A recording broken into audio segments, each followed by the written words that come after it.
Hey, Spotify Camp Now Experience o ticket sumita som sarili pariat 78.50 cents euros audio guide hindi baka audio guide card kan tapoka kambana bracelet ang ring chinchana minda saka yan sungulut tu song khasu stadium sungulut tu song khaswan te yang hi kan bua vek tani dikhan avai 78.50 euro sanita chu somriat angani chu mayana sangriat le ben bora di chu pakai tanan mot ka yan barka tours di injana ka kanbun faltani kuta khan tunglo tung mai kan lut to ri kan tam tok le kan pando na kan lut na to kan tour guide local chi a atung kan sui me kan ni kalahan kan suwa ka nga amen gate kan lut do na ni le stadium gate panin kan kalmek zela ni kung te sirpa zelang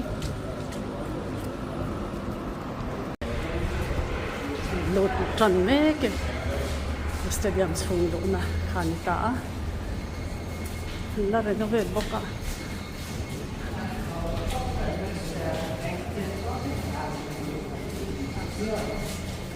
swak nam le lut nam kanin pel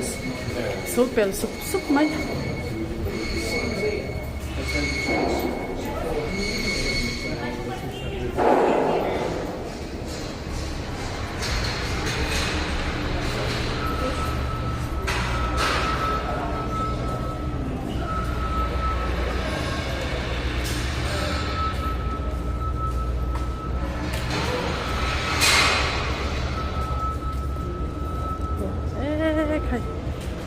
turu ve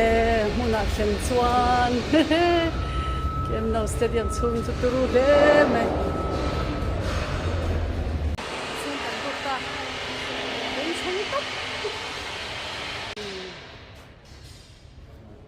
ko thir to kan phut lai hu zau tha ve mai zau tak ka di me ban na hi top da matlab lo ka đây là nhà khu tân nhị đây anh soi phía bên đó là nhị tiếng特别进行是吗？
Maybe easier to turn on and to turn people. It's got to be eco-friendly stereo. Spain is a very sunny country. We don't want to. bây giờ hô lũ lũ xóa nó hùn khá lại quả cũng đã 5 minutes for pictures.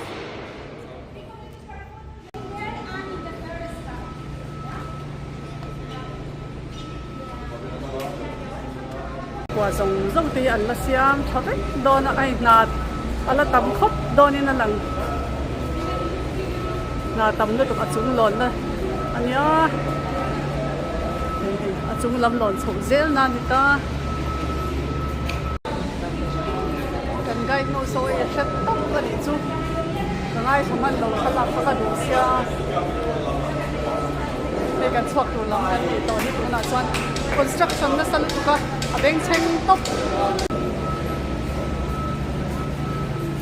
yan chuak ta ni